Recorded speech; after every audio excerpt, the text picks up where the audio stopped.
かもうすごい有名なお店、篠田屋さん。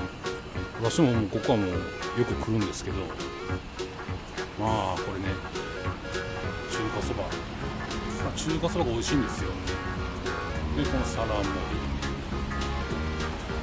今日は中華そばとあとご飯もの何か一品いこうかなと。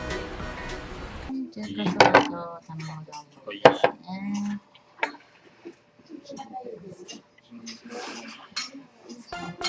ました。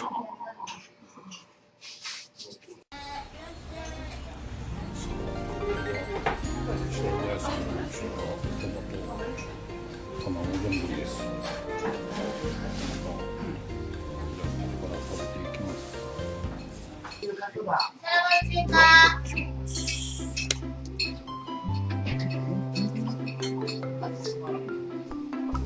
まずはお出汁から。うまっ。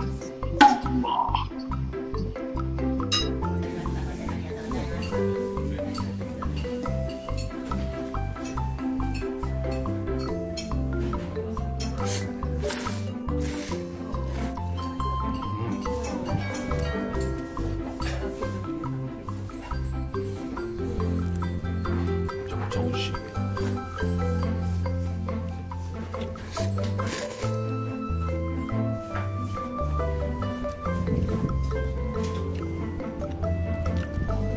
次にこう卵丼、卵だけなんですよ。